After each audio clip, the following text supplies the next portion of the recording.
Jerome, kwa kuanza tu na Imani, umesikiliza mjadala wa pande zote mbili hizi. Dio. Na umefuatilia mitandaoni namna watu wanavyozungumza.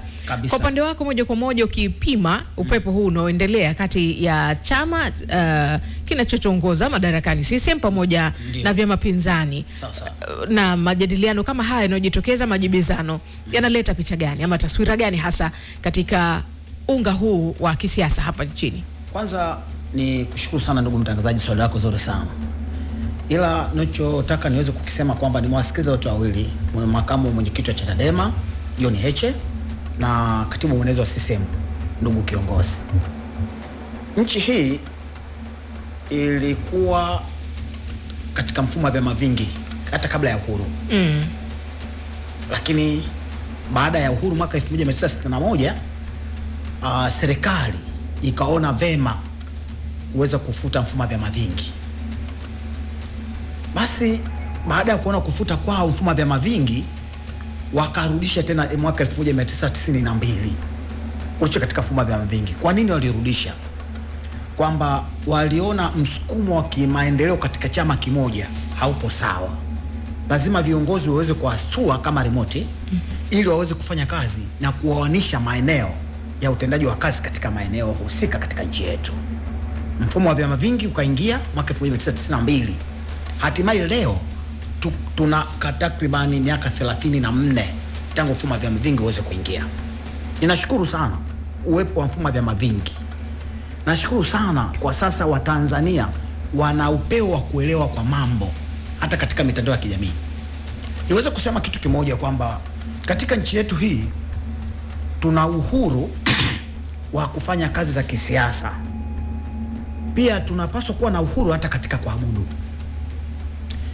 Sifa za viongozi katika nchi hii, ninaona kuna watu wanafanya kazi za kisiasa si kwa matakwa yao binafsi, bali ni kwa ajili ya msukumo wa watu fulani nyuma yao ili waweze kukiendesha chama. Tanzania hii ambayo ina jiografia yake katika nchi yetu ina kilomita za mraba ziko 947,300 kati ya wilaya 139, kati ya vijiji 12331, kati ya halmashauri 187. Ndio Tanzania ambayo ni nchi ambayo ina uwezo wa kufanya watu taratibu zao za kimsingi, kiimani na kisiasa. Lakini wanakwama wapi? Kuna viongozi ambao wako ndani ya kisiasa katika nchi yetu hii wanakosa sifa za kuwa viongozi bora katika taifa letu. Sifa za viongozi bora, kuna sifa ambazo ziko nyingi tu, lakini nimezoanisha sifa 34, lakini hauwezi kuzitaja kwa zote kutegemea na muda ambao tulionao. Sifa kwanza moja wapo katika uchache, kiongozi anapaswa kuwa mwenye bidii ya kazi. Jambo la pili, kiongozi anatakiwa kuwa mvumilivu. Jambo la tatu, kiongozi anatakiwa mwenye uwezo wa akili, kwamba mwanadamu anakuwa na akili, ana uwezo pia wa ufahamu. Lakini leo unavyotaka kuweza kukutanisha kati ya kiongozi, katibu mwenezi wa CCM na John Heche, mimi mmoja wapo kama mwanasiasa nitalifurahi sana katika taifa letu. Taifa hili kwamba endapo ikafanyika hiyo debate, mdahalo, watu wengi tutaelimika na watu wa Tanzania wengi walioko hata vijijini wataelimika sana. Mazingira ya Tanzania katika nchi hii ni magumu sana katika hata kiakili, kiafya, hata kimavazi, hata kwa chakula. Wanakosa hata chakula bora. Hata huduma za kijamii, mfano hospitali na barabara, miundombinu katika nchi yetu bado haiko sawa sawa. Nitashukuru sana endapo utafanyika mdahalo. Nadhani na mashaka inawezekana usifanyike mdahalo. Kwa nini usifanyike? Kwamba Chama cha Mapinduzi tangu nikifahamu kuanzia mfumo wa vyama vingi sijawahi kuona wanafanya kama kiongozi, katibu mwenezi wa Chama cha Mapinduzi na viongozi wa Chadema ambao hawana nafasi katika kushika dola wakafanya debate. Natumaini katibu mwenezi wa CCM hataweza kuingia kwenye mdahalo huu. Hayo ni maneno ya mtaani ambayo anaweza kuzungumza. Kwa hiyo ameongea tu, hajamaanisha. Yani na dhamira yake haiko sawa sawa. Kwa nini unadhani dhamira yake haiko sawa? Na amezungumza hii hadharani kabisa na imepostiwa kwenye vyombo mbalimbali vya habari hapa nchini. Yani kazi si kusema, kazi ni kutenda. Kwamba yeye amesema, je, viongozi wake wakuu ndani ya chama watamruhusu kufanya hicho kitu, kwa sababu Chadema itawaonisha matatizo ya Watanzania yaliyopo, kwamba haya matatizo yaliyopo ataonyeshwa hatua kwa hatua, atashindwa kuweza kujibu hoja. Ndugu mtangazaji, mfano kitu kimoja katika huduma za kiafya katika nchi yetu hii, kwamba huduma zetu za kiafya ukizungumzia mfano katika wilaya ya Temeke, mfano tu, tuna huduma za kiafya zisizopungua 31. Zahanati ziko 19, hospitali ziko 11. Hospitali ya rufaa mkoa wa Temeke iko moja. Nenda kamuulize Mtanzania namna ambavyo anavyopata hizo huduma za kiafya kama zinampendeza kwa 100%. Mtanzania huyo ambaye analipa kodi, zile vifaa vya hospitali ambavyo analipa kodi, lakini Mtanzania huyu anapanga foleni ili kuweza kusajiliwa ili aweze kupata matibabu shilingi 6,000, ili kuweza kumuona daktari inategemea zahanati ama hospitali gani unaweza kufanya kiwango. Unaweza kuambia kwa shilingi 10,000 ama shilingi 20,000 hizo kumna katika kuweza kuona wagonjwa. Hapo bado hujapata panado, hujapata Edex. Kihongosi amezungumza wazi kabisa kuonyesha kwamba ana hakika na anachokisema kwamba yeye atayanadi yale ambayo Chama cha Mapinduzi imeyafanya ndani ya nchi hii ya Tanzania, na upande wa pili uyanadia kwao pia akiwa na uhakika kwamba Chama cha Mapinduzi imefanya mengi katika nchi hii. Unasema vipi kwamba upinzani wana hoja nzito zaidi kuliko yale ambayo yanaendelea? Mimi ninachelea kusema kwamba wapinzani wana hoja. Nilikuambia tangia mapema tuko na Jerome Isaac, yeye mchambuzi wa masuala ya kisiasa, tuko naye na nilimuuliza hapa katika yale ambayo tulianza kwamba Kenani yeye alisema kwamba CCM kama vile inakosa hoja nyingi zenye mashiko kuliko vyama pinzani. Kwa hiyo alikuwa anajaribu kutueleza Jerome hapa pale bahati mbaya matangazo yakameingia. Jerome, unakumbuka pale ulipoishia? Yes. Ninachotaka kuzungumza ni kwamba vyama vya upinzani hasa kuhusu Chadema wanahoja. Kwa hapa tunajadili kwamba kwa vyama viwili, lakini Tanzania kuna vyama vilivyosajiliwa kwa mujibu wa katiba, tunavyo vyama 19. Jamhuri ya Muungano wa Tanzania. Chama ambacho kinaonekana kwamba kina nguvu, ambacho kwa Watanzania ambacho kina ushawishi mkubwa, chama cha upinzani ni chama cha Chadema, ambaye mwenyekiti John Heche sasa hivi anafanya mikutano Tanzania bara kwa kipindi hiki ambacho tunacho. Ni kiu ya Watanzania kutaka kuweza kujua changamoto ambazo walizonazo. Kwa nini nasema kwamba CCM wanaweza wakakosa hoja? Kama nilivyozungumza awali kuhusu habari za huduma za kiafya tu, zina changamoto sana ndugu mtangazaji. Ninaona si kama ni kuna mtu ananiambia changamoto za huduma za kiafya, huduma za ujenzi barabara zetu kwa namna ambazo zilivyoharibikiwa. Mfano tu kwa mikoa ya Lindi na Mtwara. Mikoa ya Lindi na Mtwara, katika mkoa ambao Tanzania bara mkoa ambao unaongoza kwa umaskini ni mkoa wa Lindi. Jerome, lakini mambo si kidogo kidogo. Tunaona mitaa yetu ujenzi unaendelea. Tunaona kwenye afya mambo yanakwenda vizuri sasa hivi mpaka tumeletewa kadi za matibabu, huduma afya kwa wote. Okay. NHIF na vitu vingine vinaendelea. Kwa nini unahisi kwamba waulize wale waliokuwa na bima ya afya changamoto gani ambazo wanakutana nazo huko hospitali? Lakini kwa nini wanaambiwa wakati fulani bima ya afya kwamba hii haikidhi kwa kiwango ambacho kilichonacho kwa huyu mgonjwa, lazima ulipe keshi kwa baadhi ya maeneo?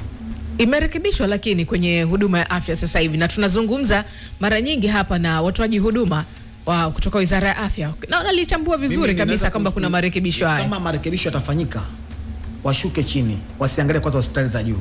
Chini watu wanahangaika sana. Hili jambo la huduma za matibabu bure zilianza kufanyika hata kabla ya uhuru na baada ya uhuru.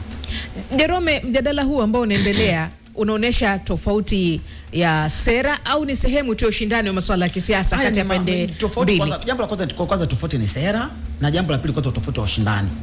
Nilikuwa nataka nizungumze kitu kimoja ndugu mtangazaji, ni kwamba katika huduma za kijamii Watanzania hawahitaji kwamba muonyeshe trilioni 62.33 katika bajeti ijayo. Mtanzania anayetaka apate huduma, ambaye mkulima wa korosho ambaye anatoa korosho shambani kuleta mjini, apita barabara iliyo safi kutoka Kilwa kwenda Liwale kilomita 230, barabara hata kwa kiwango cha lami hakuna. Mkoa wa Lindi ni mkoa ambao pia una dhahabu ya kutosha sana. Ndio mkoa ambao nimezungumza kwamba una square mita za mraba 64,000. Ni mkoa wa 4 kwa Tanzania kwa ukubwa. Mtwara ni mkoa mdogo lakini una majimbo pale ya kiubunge yako 10. Lindi kuna majimbo 8.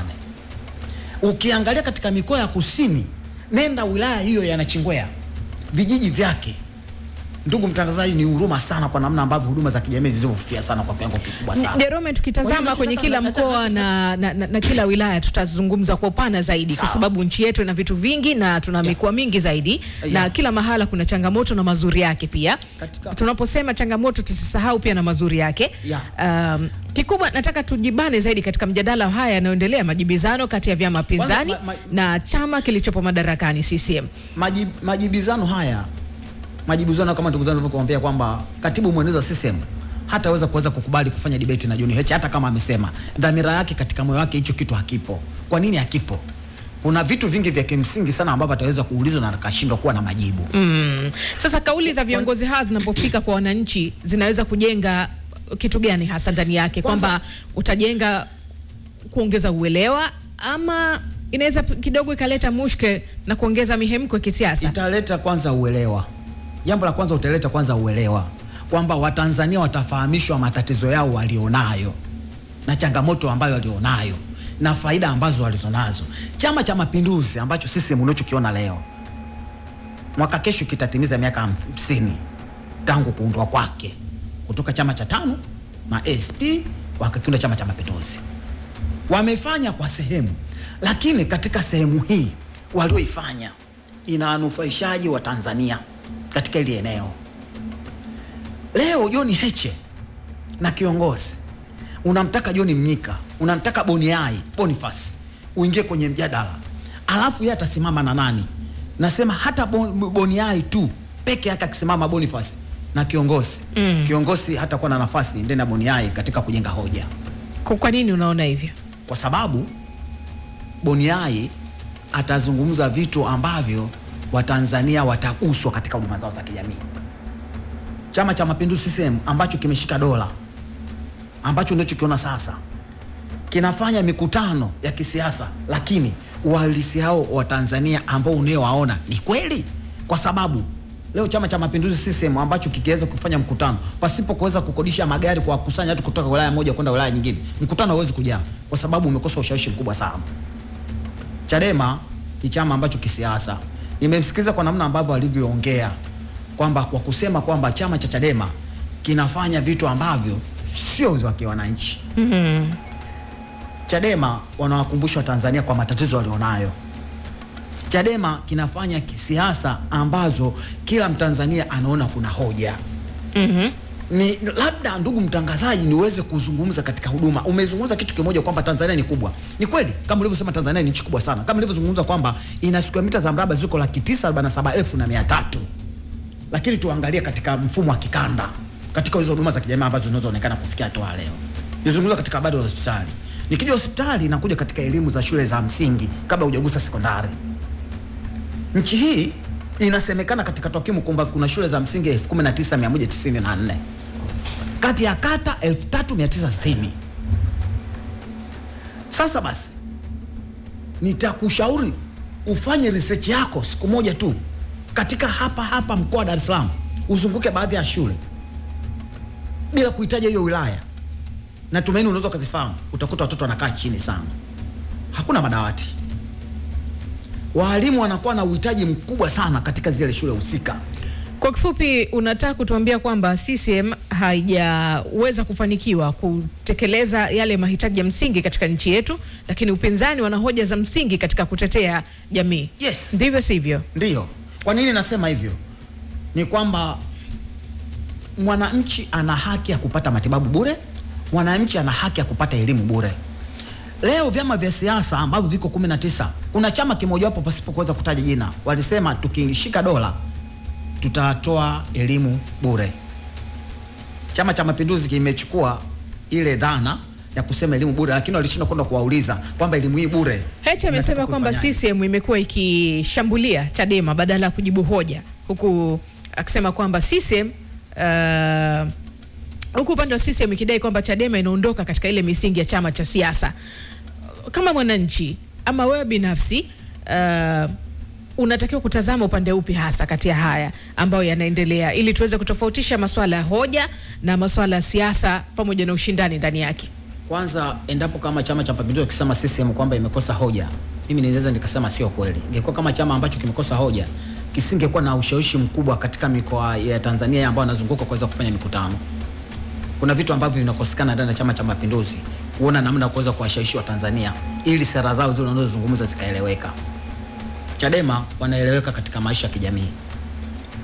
Kwa mfano kwamba leo viongozi wa Chadema ambao unaowaona ni chama ambacho hapa tulipo hakina ruzuku. Ni chama ambacho hakina mbunge kwa sasa hata mmoja. Ni chama ambacho hakina mwenyekiti wa serikali ya mtaa hata mmoja. Ni chama ambacho hakina mwenyekiti wa kijiji hata mmoja kati ya vijiji 12331 nchi mzima. Kati ya kata 3960. Sawa? Kati ya wilaya 139, kati ya manispaa 79 na halmashauri 187. Chadema haijashika nafasi. Kwa nini Chadema mikutano yao wanajaa watu? Kuna hoja za kimsingi. Kiongozi anapaswa kuwa na sifa gani? Kiongozi anapaswa kuwa mwenye ufahamu mkubwa sana wa hekima. Ulitueleza hii. Kiongozi anapaswa kuwa mtu mwenye utaratibu ambaye katika mipango. Kiongozi anapaswa kuwa muona mbali, yani mwenye focus kuhusu jamii ya watu ambao wanaowatawala. Kiongozi anapaswa kuwa sio msaulifu na wala sio kigeugeu. Kiongozi anapaswa kuwa mnyenyekevu na asiwe mbinafsi. Kiongozi anapaswa kuwa mwenye busara na awe muwazi. Sawa? Leo katika taifa letu hili ambalo Mungu ameweza kulibariki kwa kuwa na rasilimali za kutosha sana, tunakosa baadhi ya viongozi ambao Mungu ambao anawataka. Mfano nazungumzia katika taifa letu hili kwamba tuna dini kuu mbili, Wakristo na Waislamu, na tumeona wapagani wapo. Kiongozi anapaswa kwanza mtu mwenye uwezo. Uwezo wa nini? Kwanza uwezo wa kifikra, uwezo wa kimawazo, mawazo chanya ambayo haya mawazo yatamfanya Mtanzania aweze kushawishika kile anachokisema kiko sahihi. Jambo la pili, kiongozi au mwenye hofu ya Mungu. Natumaini kwamba nilivyozungumza awali kwamba taifa hili lina dini kuu mbili ambazo tunaziona, Waislamu na Wakristo, ambao tunaona wanafanya ibada katika majumba yao ya kiimani. Kiongozi ambaye anayetaka Mungu, nachukulia huo mfano, Mungu kweli viongozi wa namna anawataka kwamba wasio na tamaa. Kiongozi anapaswa kwamba mtu anayeweza kukasimu mamlaka na walio tayari kwa kazi. Sawa, Jerome, tumetueleza mengi sana hapa, lakini nataka nikuulize moja tu ambao linaendelea. Tunatazama nguvu ya vyama vya siasa pamoja na chama tawala CCM na hizi kauli za kuvutana hapa na pale zinazoendelea kwa wakati huu, na mpaka kauli ya kutolewa mdahalo pamoja imetoka kwa kiongozi kuelekea kwa wana vyama vingine vya upinzani. Lakini tunaiona hii Chadema ambayo unasema ina nguvu ikipata mtikisiko hapa na pale. Na moja kati ya taarifa ambayo tumetoka kuisikia hapa muda si mrefu kwamba mvutano wa mgawanyo wa mali kati ya kisiwani Zanzibar na hapa Tanzania bara katika chama cha Chadema. Umeusikia huu? Nimeusikia. Umeusikia. Yeah. Kwa hiki ambacho kinaendelea unakiweka Chadema katika wakati gani? Kwanza taifa letu ni aibu sana kumwona mwanachama ambaye aliyofukuzwa wanachama anaenda mahakamani kwenda kudai mgawanyo wa mali. Hoja unaipata wapi na kati umeshafukuzwa kwa mwanachama wa chama cha siasa? Kwamba walifungua kesi siku za huko nyuma, hatimaye mahakama ikatupilia mbali. Hili ni jambo la kisheria, lakini inaonekana kama linatakwa la kisiasa. Kwamba leo umeenda mahakamani kwamba unasema Zanzibar mgawanyo huu wa mali hawapati kwa asilimia zile walizokubaliana. Zanzibar ina square mita za mraba ziko 2430. Unakubaliana na maneno aliyozungumza Heche kwamba anaamini huenda kuna watu nyuma ya hawa wanachama waliofukuzwa, Saidi Isa Mohamed na mwenzake, kwamba kuna watu ambao wanatumia nyuma yake wanaotaka kukidhoofisha chama cha Chadema? Unazungumza nini? Unakubaliana na hii ama? Inawezekana. Kwa nini inawezekana? Siku zote moyo wa mwanadamu ni kichaka. Na ni nani awezaye kuweza kujua? Inawezekana. Hiyo ana katika takwa lake, huwezi sema kwamba haiwezekani. Inawezekana ni mtu ambaye nilikuwa nilivyozungumza kwamba kiongozi ni mtu wa kuona mbali. Haya yanaendelea, chama cha demokrasia na maendeleo Chadema kinadhoofika ama kinaiweka katika wakati gani? Chadema wana CCM wanaifanya Chadema iweze kuonekana katika mtazamo mkubwa sana. Ni mtazamo ambao watu wameamini.